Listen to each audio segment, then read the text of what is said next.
Before we get into the video, could everyone please subscribe to my Endless Diary Tales channel? Thank you so much. I secretly loved my childhood friend for 10 years. After a reckless one-night stand, he hated me for another 10 years. Until a car accident took my life and he finally got what he wanted, to be with the one he truly loved. When I opened my eyes again, it was that ambiguous drunken night all over. I packed my things and ran away. But I heard that Sam, who had been proud all his life, turned Hawaii City upside down searching for his little childhood sweetheart. Chapter 1. I was reborn. Outside, neon lights flickered. Inside, the air was scorching hot. I dug my nails into my palm. It hurt. This wasn't a dream. Wait, no, that wasn't right. I was already dead. Even if it wasn't a dream, I shouldn't be able to feel pain. Rito. A man's husky voice whispered in my ear. A shiver ran through my entire body. Not only was I reborn, but I was reborn into that fateful night. Rito. Sam gripped my chin and leaned in to kiss me passionately. I turned my face away, and his fiery breath landed on my neck instead. No, he wasn't calling me Rita. He was calling me Lisa. In my last life, I thought he had finally seen me and, overjoyed, spent a reckless night with him. Only later did I learn that Sam had always loved Lisa.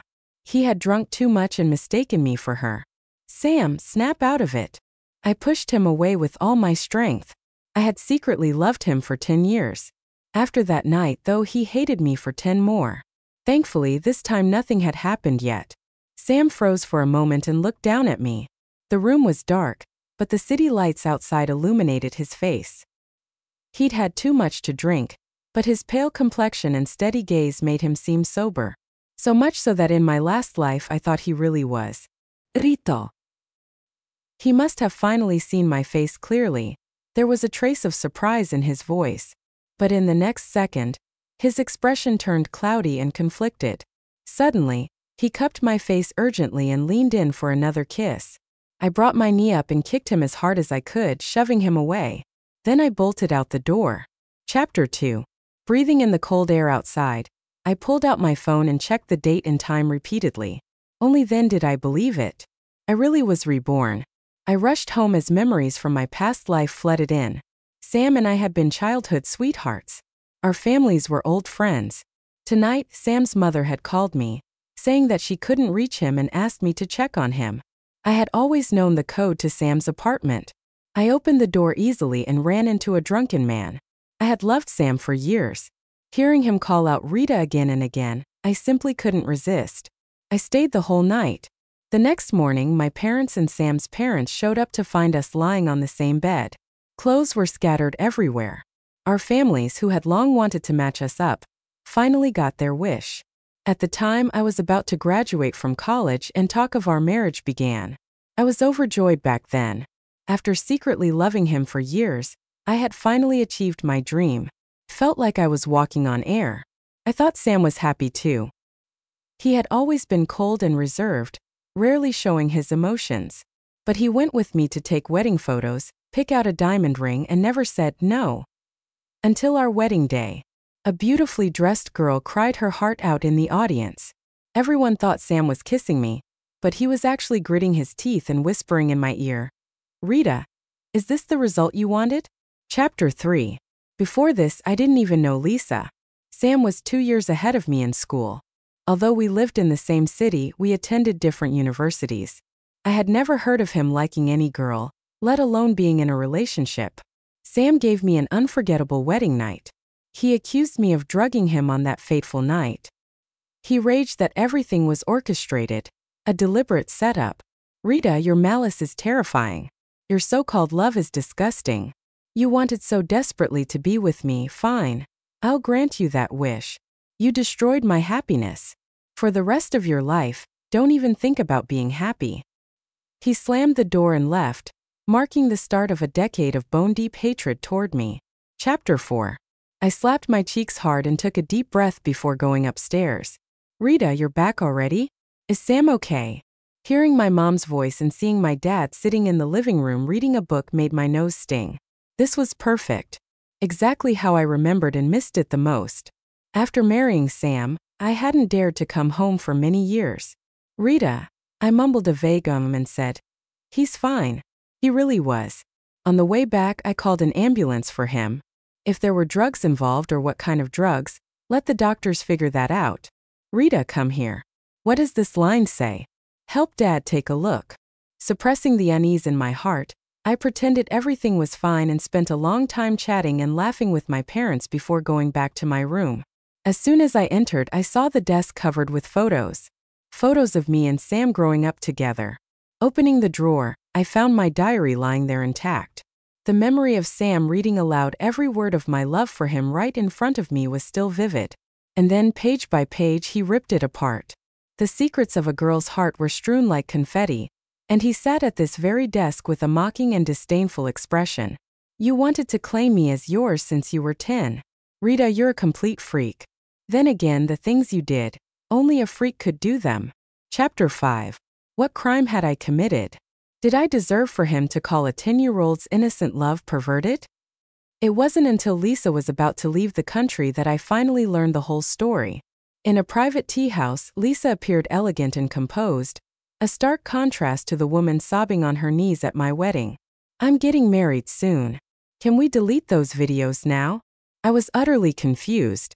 She smiled and handed me her phone. On the screen was a chat log. The profile picture and username were mine.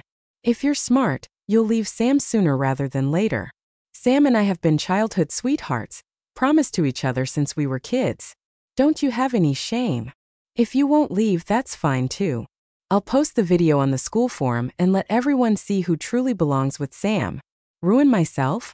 Does it matter? Without him, nothing else matters. I clicked on the video. It was from that chaotic, intoxicated night. Almost instinctively, I pulled out my own phone. Lisa's contact was indeed in my list, but our chat history was completely empty. Lisa smiled again. By the way, I was the one who kindly informed Sam's mom that he was drunk that night and needed someone to take care of him. Who would have thought Miss Rita would repay our kindness like this? Her words sounded accusatory, but her eyes were brimming with undisguised triumph. For Sam's reputation and future, I had no choice but to painfully break up with him. Rita, doesn't that make you happy? Her words and expression were so contradictory that I realized she was guarding against me recording her. But she couldn't resist flaunting her victory. She twisted the massive diamond ring on her middle finger repeatedly. As she prepared to leave, she finally lowered her voice and revealed her true colors. Sam's mom opposed me being with him. She looked down on me and insisted that you and Sam were the perfect match. But Lisa stood up and leaned close to my ear. Rita, you'll never have a happy life. Sam will never forget me in this lifetime. Chapter 6. Lisa was right. Sam and I never had a happy life together. I finally understood why he hated me so much. But that was 3 years ago. Over those 3 years, whatever we had between us had already fallen apart. 3 years ago, he didn't trust me. 3 years later, he didn't even want to hear my voice. I told him to let it go, but he refused. I asked for a divorce, but he wouldn't agree. He threatened my parents' company, determined to keep me tied to him, forcing me to endure a lifetime of his cold indifference. I thought that was it for us. From childhood sweethearts to sworn enemies, it was both tragic and laughable. But Lisa's second prediction was also correct. Sam could never forget her. In the 9th year of our marriage, Lisa returned home after her divorce. Sam and Lisa were openly seen together, holding hands and passionately kissing, captured by the media over and over again. How wonderful! At last I could finally be free.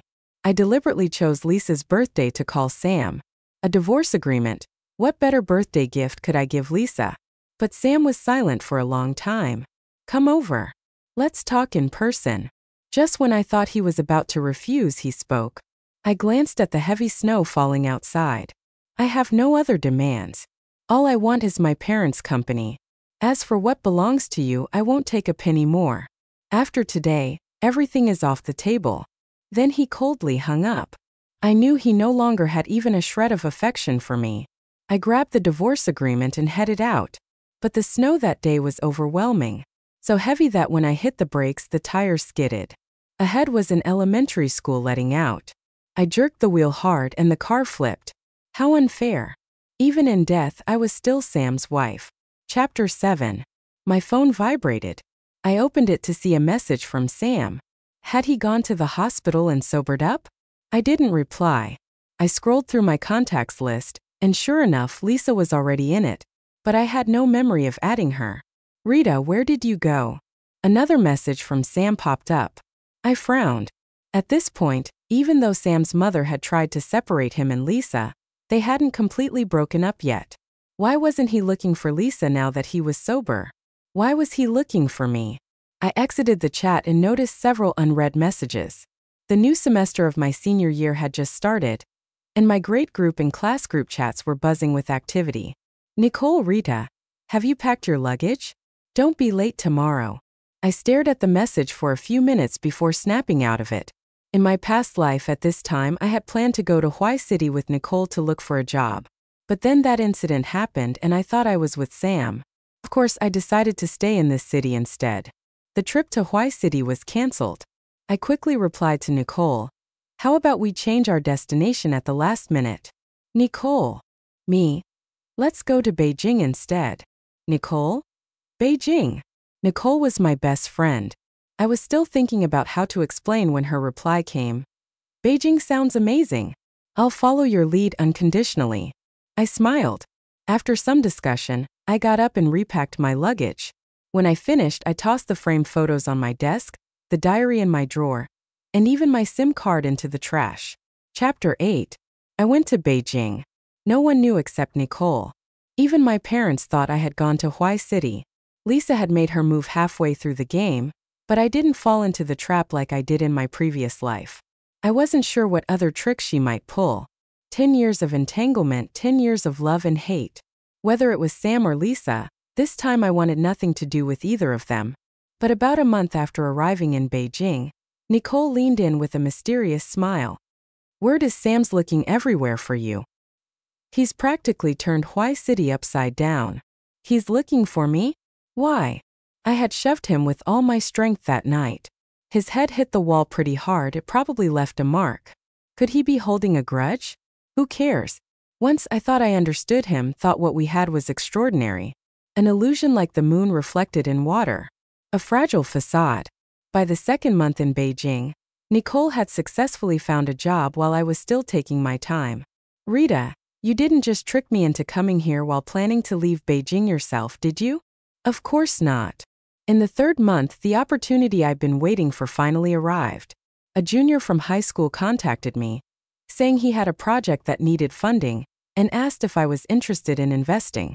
In my previous life at this time, I was busy preparing to marry Sam. When I heard about the project in Beijing, I declined outright. That junior later became wildly successful. In just 10 years, he built a business empire from scratch worth billions. This time I wouldn't let the chance slip away. Chapter 9. I gathered all the money I could, even borrowed some from my parents and joined Diego's team. In my previous life, one of my biggest mistakes was giving up my career after getting married. Sam had already spoken so harshly, yet I still held on to hope.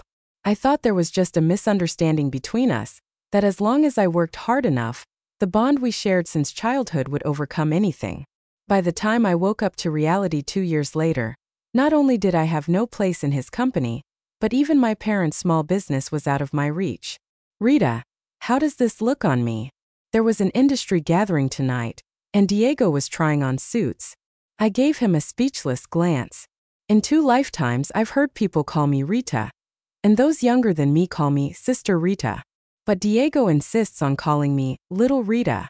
You look like a waiter. Diego went to change. Your legs look short. Diego went to change again. Too old-fashioned. Diego continued to change. By the 5th outfit, I couldn't hold back my laughter anymore. I decided to stop teasing him. It's perfect. Very handsome. You'll outshine everyone. Diego, looking quite pleased with himself, raised his chin and went to pay. Honestly, it's no wonder he'll succeed. He's smart, easygoing, and never acts condescending. Being around him feels as refreshing as a spring breeze. In the car, we went over the guest list for the evening one more time. For a startup, connections are everything. These gatherings are golden opportunities to expand your network. What I didn't expect was to run into Sam there. Chapter 10. It had been 6 months since I moved to Beijing. 6 months since my rebirth. After reconnecting with Diego, I deactivated all my social media accounts and stopped contacting my old friends. Of course, I didn't return to my hometown either. Even my graduation formalities were handled through Nicole.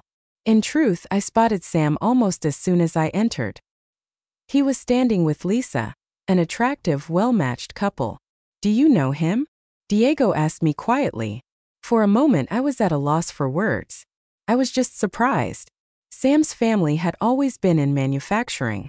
In my previous life, they never ventured into the gaming industry. Sam had no reason to be here. But what happened next was even more unexpected. Sam must have sensed our gaze. He looked up in our direction. Amidst the glamorous crowd, our eyes met from across the room.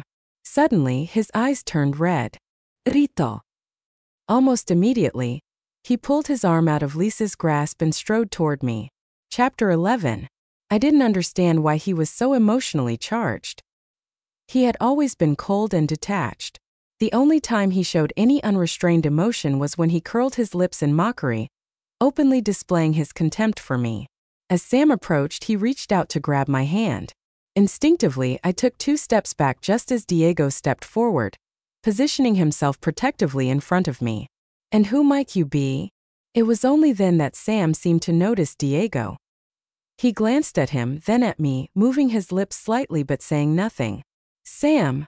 Lisa quickly followed him, grabbing hold of his arm again. Is that Rito?" "Yes, right, Sam." Lisa looked excited. "She's so beautiful, Sam. More stunning than the photos on your phone." "Hello, Rita. I'm Lisa." She extended her hand toward me, smiling with feigned sincerity. "Our names are quite similar. Sam talks about you often." I glanced briefly at her still unadorned fingers. I wasn't particularly inclined to shake her hand. "It's been a while." I smiled at Sam before introducing the man beside me. "This is Diego, founder of Bloom Games." "Diego, this is Mr. Sam from Finyu Group." Lisa's hand hung awkwardly in the air before she pulled it back, visibly upset. Neither of the 2 men made any move to shake hands either. Diego, ever perceptive, likely caught on to the tension in the air. With a sly smile, he asked, "Is that all there is to it?" Sam and I are alumni." I cut him off with a cheerful smile. "In fact, Diego, you could join me in calling him Senior." Sam's expression darkened noticeably. It was plainly visible. His mood was sinking fast. He stared at me unblinkingly. "Alumni? Senior?" He let out a soft, derisive laugh.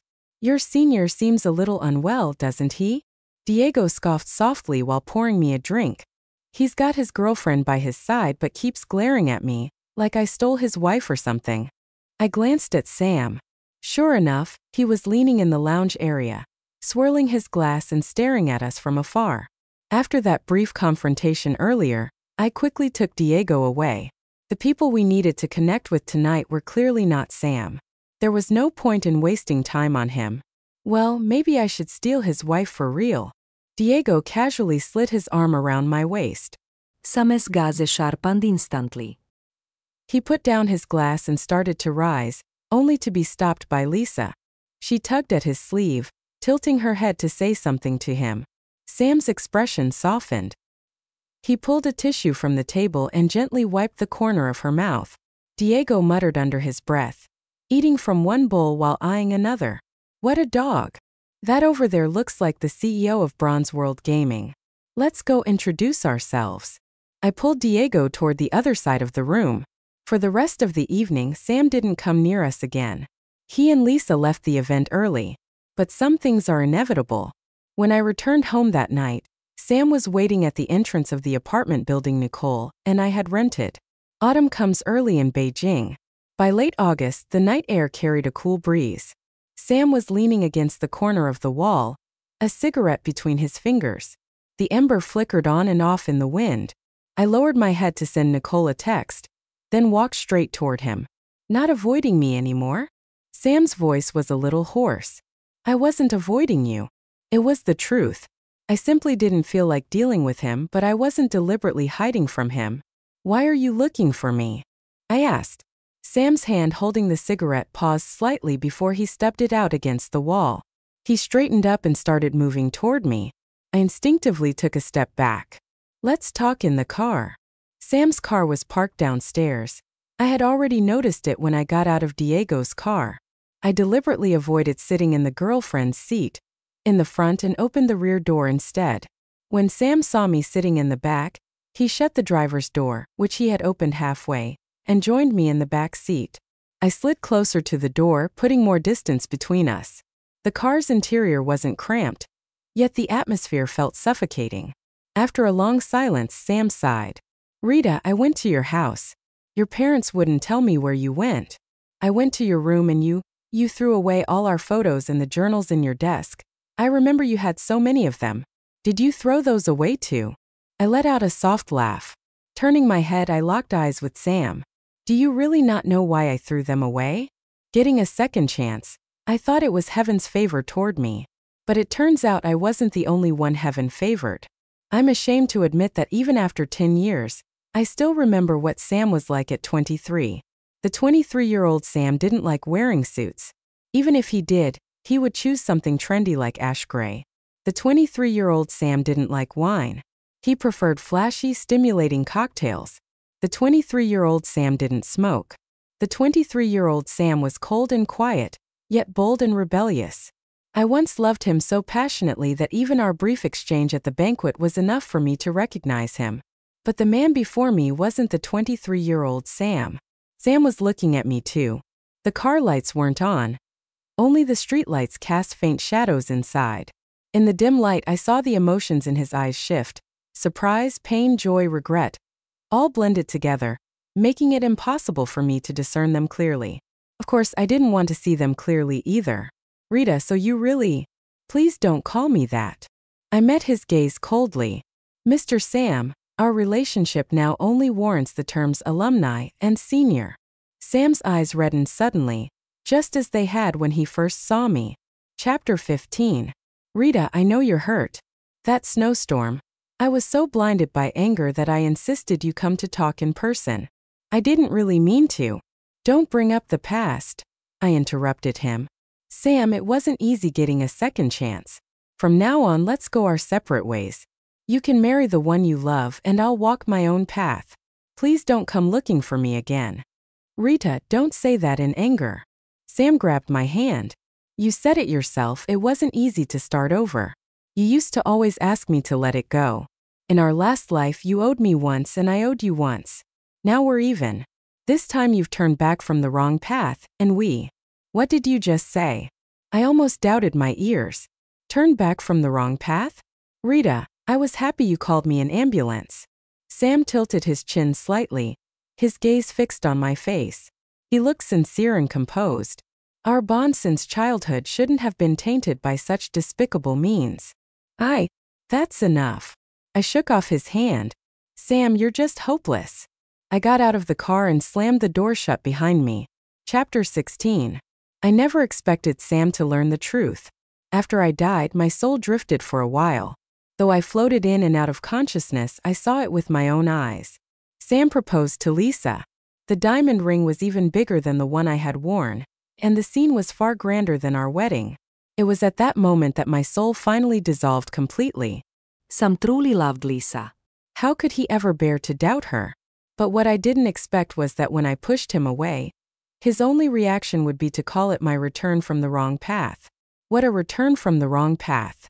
I had spent years telling him I didn't do it, and yet given another chance, he still chose not to believe me. Not a single word. My phone vibrated. Diego had sent me a link. The latest beta version is out. Get in. Me. On it. I must be crazy. Spending even one more minute thinking about this was disrespectful to 100 billion. Chapter 17. But clearly, I wasn't the only one eyeing those billions.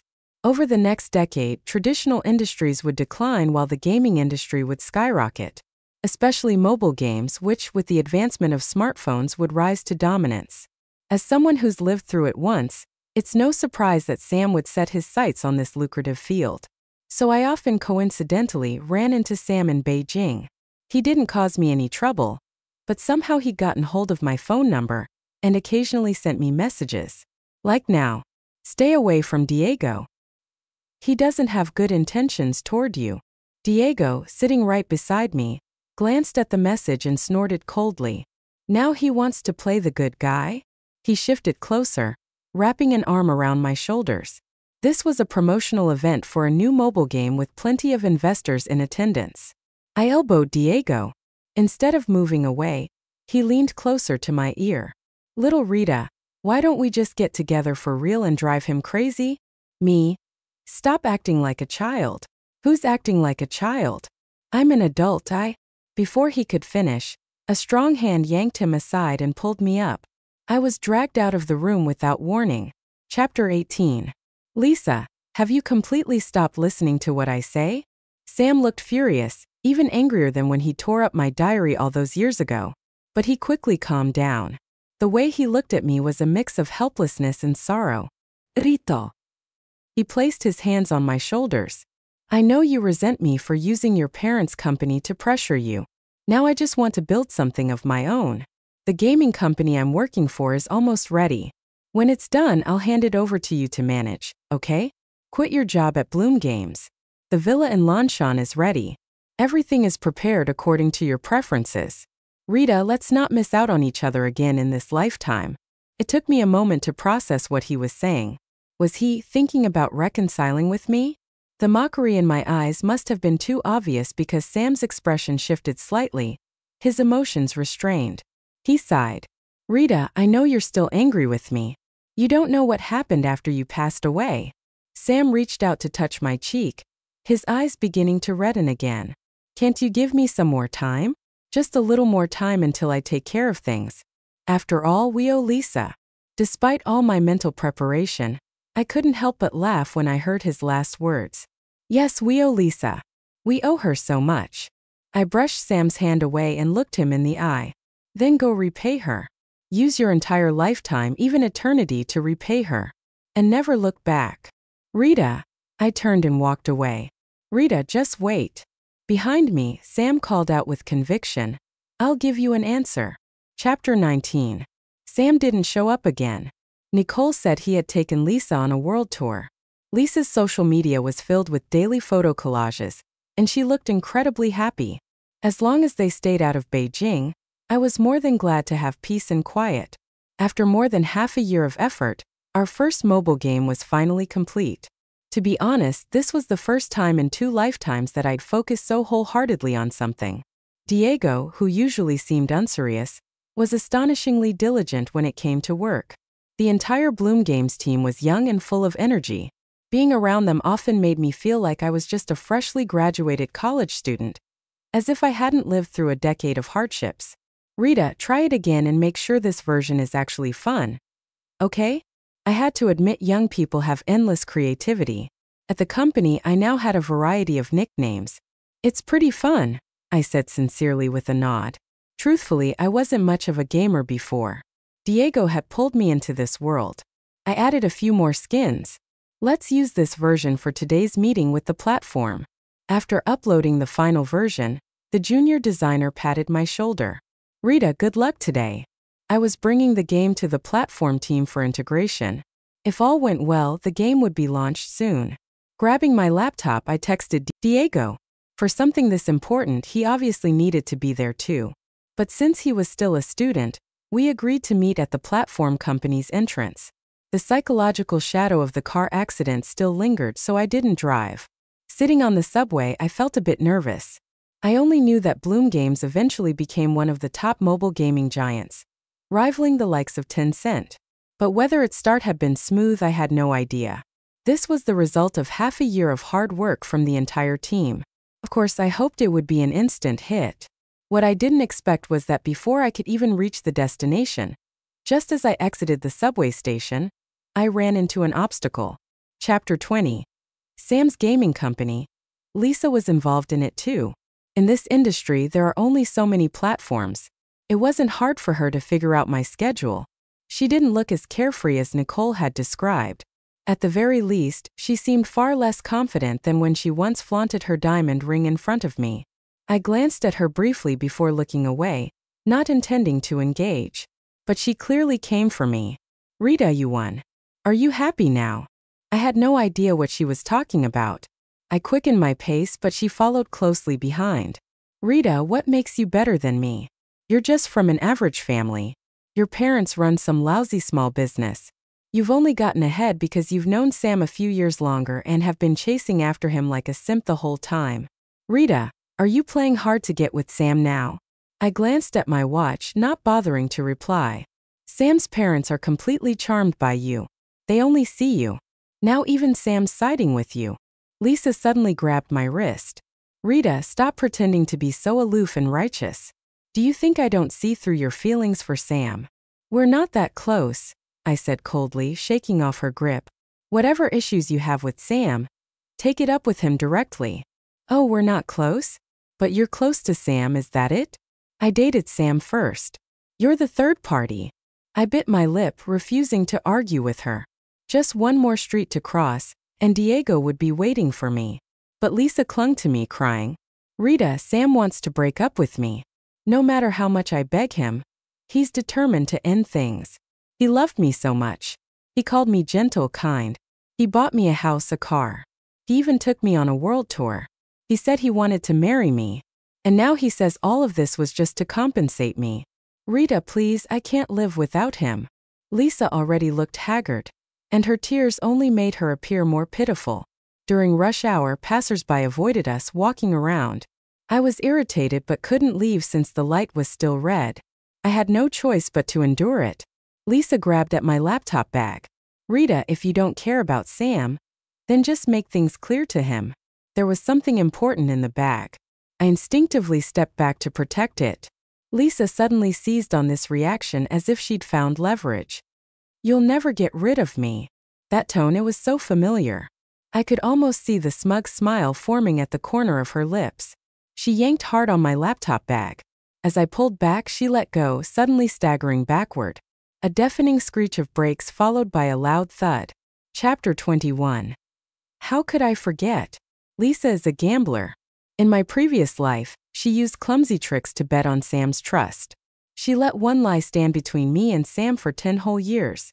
This time she gambled herself as the stake, betting on Sam's conscience. And Sam, he's always had a conscience. For her. But this time her calculation might not go as planned. Chapter 22. I'm sorry. It's all my fault.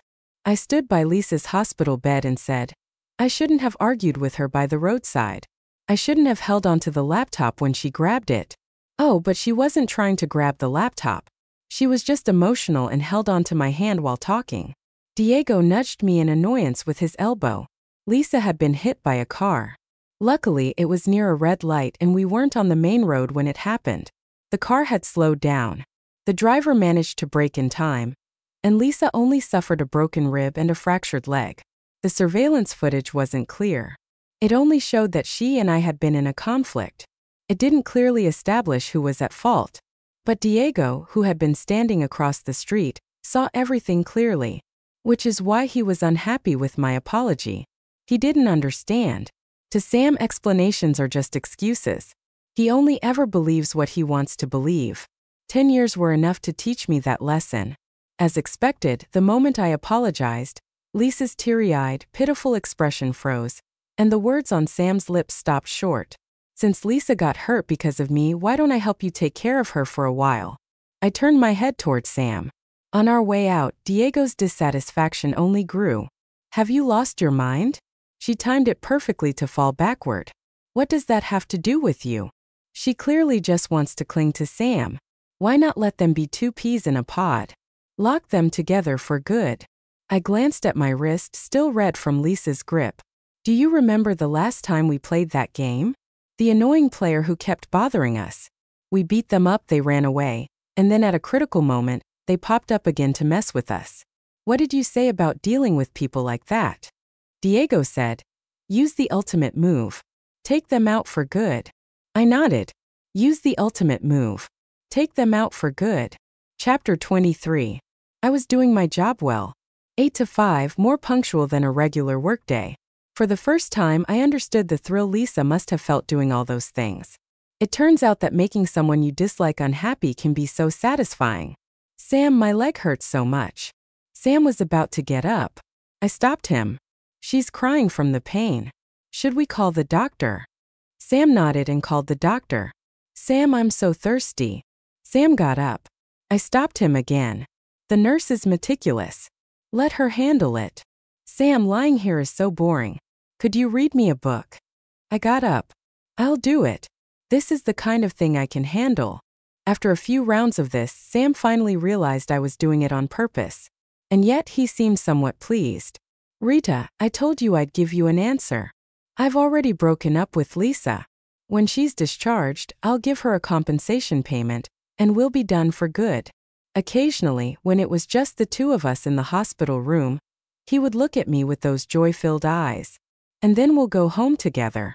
Do you want to live in Lanshan or Pingyuan? I've already planned the wedding. This time we'll. I interrupted him, raising my eyes. How much compensation are you planning to give her? 10 million. After all, it was our fault. The doctor said her leg. 10 million. I curled my lips into a faint smile. Sounds good. Diego sometimes dropped by too under the guise of work. He didn't say much. Instead, he'd bury himself in his phone sending me messages. With all this familial harmony, what's your plan here? I replied. The calm always comes before the storm. Chapter 24. It wasn't really a big move. The closer Lisa's discharge date got, the more restless she became. I knew her original plan. Aside from Diego, who had seen it with his own eyes, no one would believe someone would gamble with their own life. So, just like in my previous life, I became her scapegoat.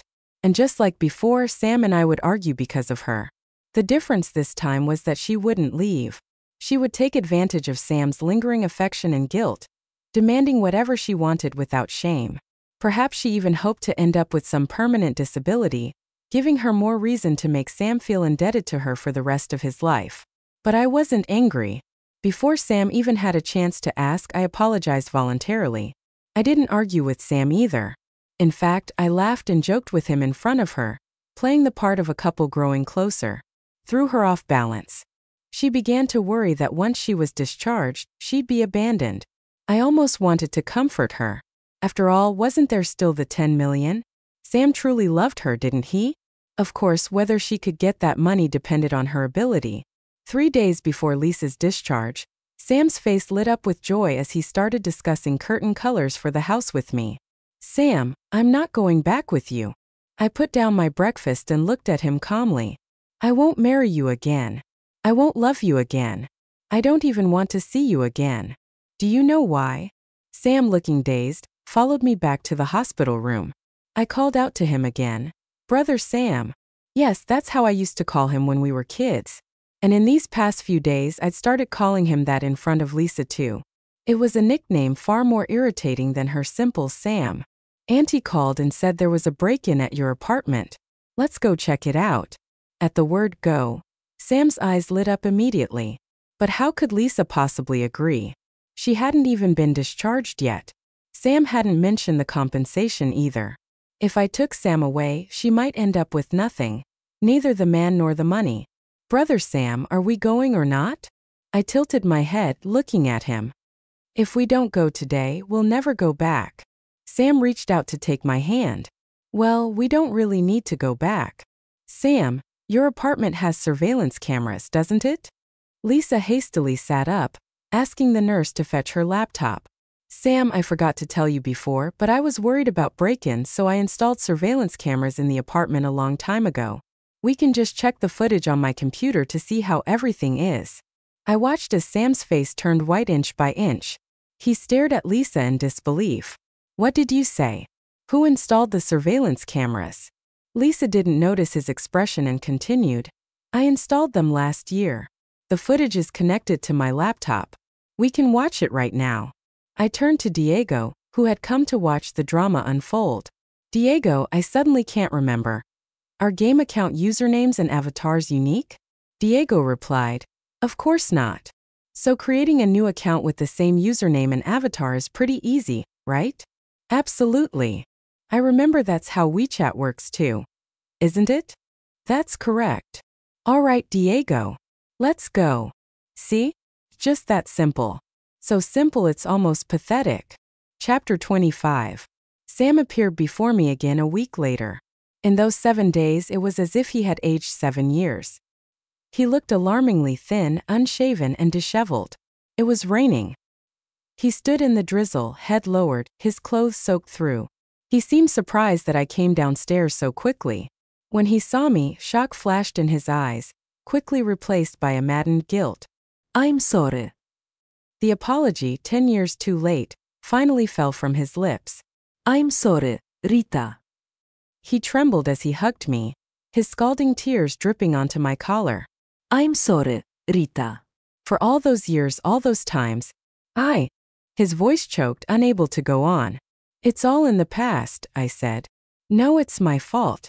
It's all my fault, Rita. He held me tighter.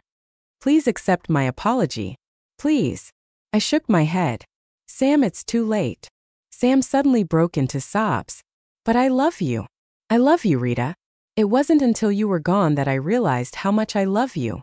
I continued shaking my head, pushing him away. I stepped back and looked up at him. Sam, think carefully. Is that really love? Sam, you've had it too easy all your life. You've always gotten what you wanted, always had your way. Think carefully. Is it me you love, or the idea of not being able to have me? Sam didn't hesitate. It's you. I love you, Rita. I thought it through so clearly this time. But I don't love you anymore. I looked at him. Sam, I will never marry you again, never love you again, and I don't even want to see you again. This isn't a joke, and it's not out of anger. Do you still want to treat my words like you did 10 years ago? As if nothing I say is true. Sam staggered, his face draining of color bit by bit. Go home. You'll catch a cold, and Auntie will worry about you. I averted my gaze, turned around. Before I reached the end of the alley, I heard sobbing from behind me. Chapter 26. I didn't want to see Sam in such a pitiful state. More than anyone, I wanted to see the 23-year-old Sam. The Sam I had once loved so deeply. The one whose eyes still sparkled with light. But life often doesn't go the way we hope. 10 years ago, if I had heard him say those words, I would have been so happy I'd have jumped up and probably stayed awake all night. Now, 10 years later, I simply listened indifferently. Then I went back to my room, played a game, and went to sleep. Sam fell ill after all. Sam's parents called me repeatedly, saying he was burning up and delirious, calling my name over and over again. Even my mom called me, sighing deeply. You said Sam had a girlfriend and you didn't want to make things hard for yourself, so we kept your move to Beijing a secret. And now it's come to this? I heard he broke up with that girlfriend. Rita, didn't you love Sam the most? How about? Mom, it's all in the past.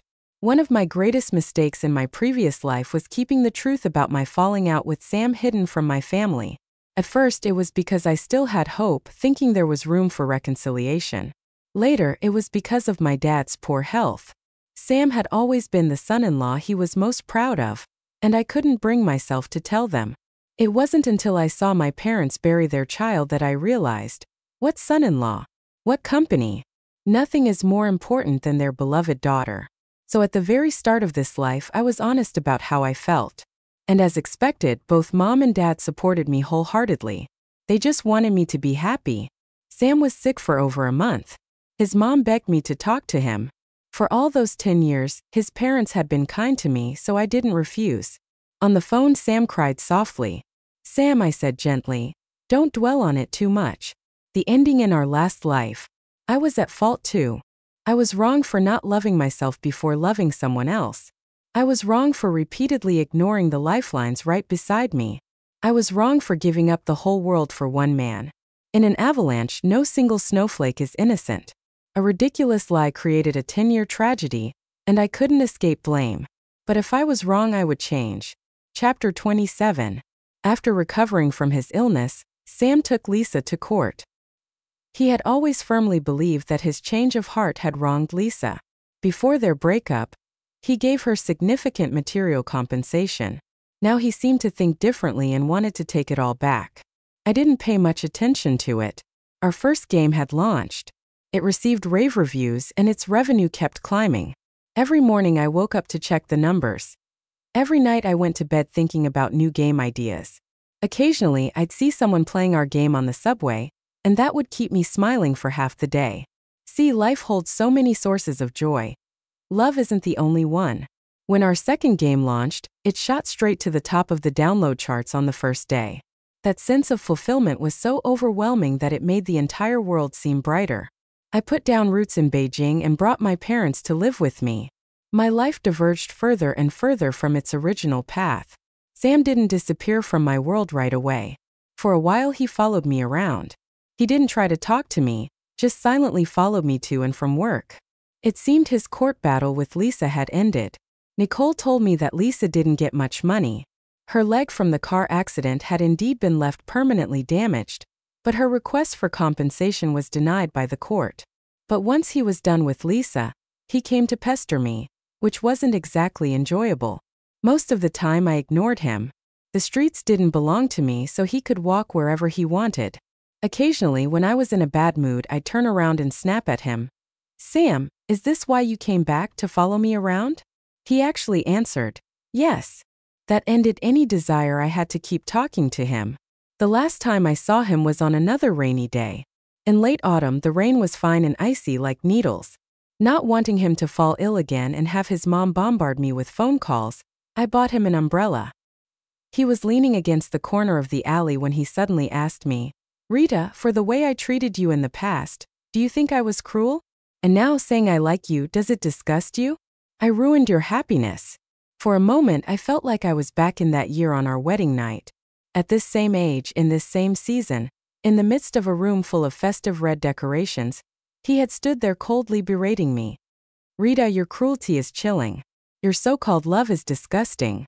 You wanted so badly to be with me, fine, I'll grant your wish. You ruined my happiness, and for that, you'll never have happiness in this life." "Yes," I said, tilting my head back as the fine rain fell into my eyes. "Sam, your cruelty is chilling. Your so-called love is disgusting. You ruined my happiness, and for that." I paused, meeting his gaze. "Sam, I hope you can find happiness." His body trembled violently, his entire back hunching over as if he'd been crushed. That was the last time I saw him. Another year passed quickly. I remembered that in my previous life, this was the year Lisa left the country to marry someone else. Before leaving, she had deliberately flaunted her victory to me. Guess who I just saw? She was so haggard I barely recognized her. I only realized it was Lisa when I noticed her limp. She's fallen so far she's working as a waitress at a little diner. "What are you looking at?" I closed Nicole's text and put my phone away. "Nothing. Don't tell me you've secretly found a new romance." Diego struck a dramatic pose, propping his face up with one hand. "Look at the weather today, it's so nice. Should we take our online romance offline?" I looked at him in exasperation. "Diego." He raised both hands in mock surrender. "All right, I get it. No man can compare to the joy of making money. Let's go," he said, stepping on the gas. "I'll take you to make your first billion." I couldn't help but laugh. Spring was in full bloom, and the sun was shining brightly. Life is full of choices. This time I won't choose wrong. Sam's side story. Chapter 1. When I received the call from the police, I momentarily went deaf. The sharp ringing in my ears felt like it was piercing my brain. By the time I came back to my senses, the officer was shouting through the phone, "Mr. Sam! Mr. Sam! Are you all right? Please calm yourself before coming to claim your wife's body." Chapter 2. Rita was dead. Because I had insisted she come in person on a snowy day to talk about the divorce. Lisa kept consoling me. "It wasn't your fault. She wasn't driving carefully. How could you blame yourself?" But I knew. It was my fault. Chapter 3. Rita and I weren't always like this. Growing up, she was gentle and obedient, always quietly staying by my side. "Sam, can you make a little bunny for me? Sam, can you help me with this problem?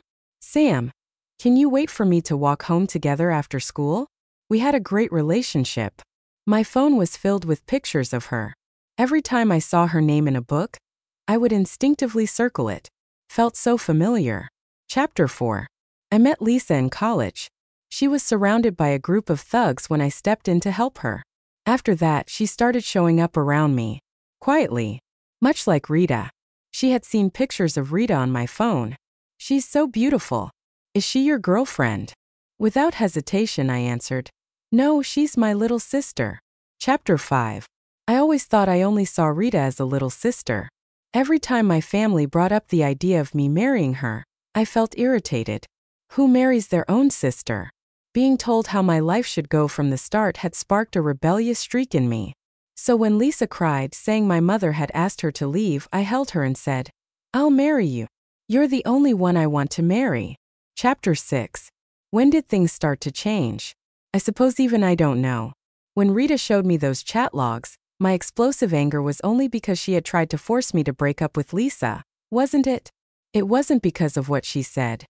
If I can't have him, no one else can.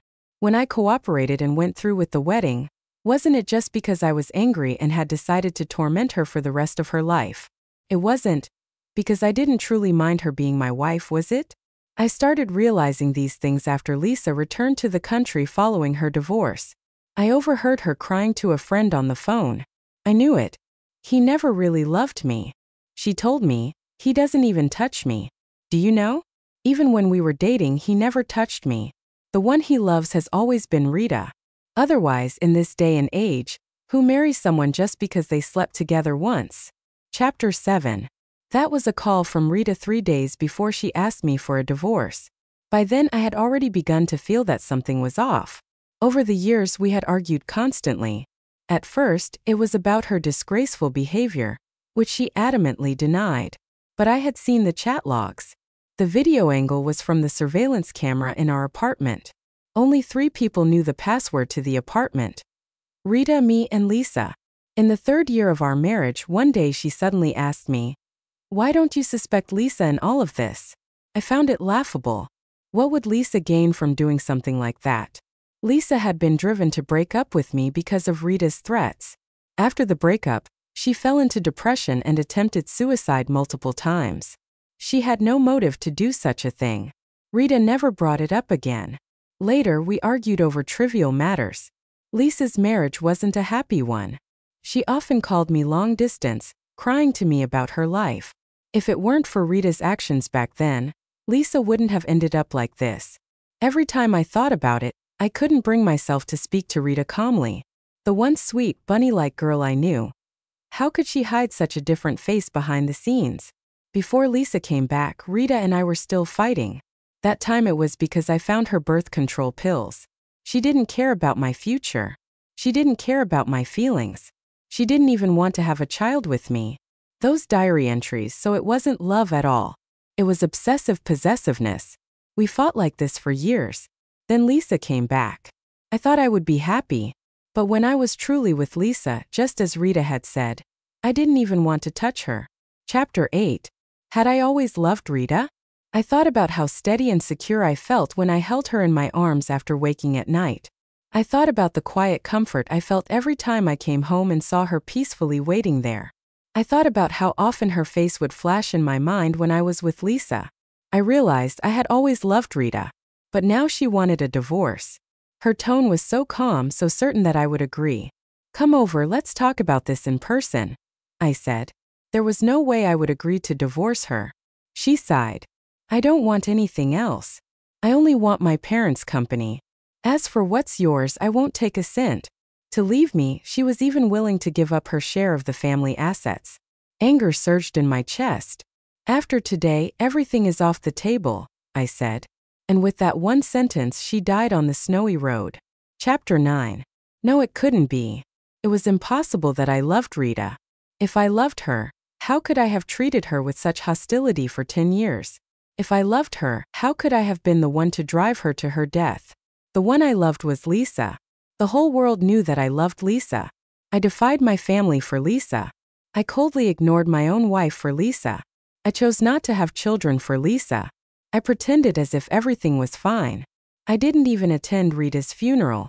I continued appearing in public with Lisa, proposed to her, and planned a grand wedding. I told myself I loved Lisa. But when Lisa put on her wedding dress and smiled at me, I hugged her with joy and said, Rita, you're back. The night before the wedding, I completely broke down. Chapter 10. Everywhere I looked, I saw Rita's shadow. She had grown up with me. Except for the years in college, I had never been apart from her for more than 3 days. I could remember every expression on her face at every age. I thought of every harsh word I had said to her during those 10 years. Why did I treat her like that? It was just a video, just a few cruel words. She was 2 years younger than me, just a young girl who made a mistake. Why did I hold on to it for 10 years, refusing to let go? The cruel one was me. I wandered through the city like a walking corpse. Self-blame and regret consumed me, gnawing at my bones day and night like a poison. Lisa came crying to me again. She said, "Are you not going to marry me? Everyone knows I'm supposed to marry you. Are you really not going to marry me? You said it yourself. You said you loved me, that you wanted to marry me." All I could do was apologize to her.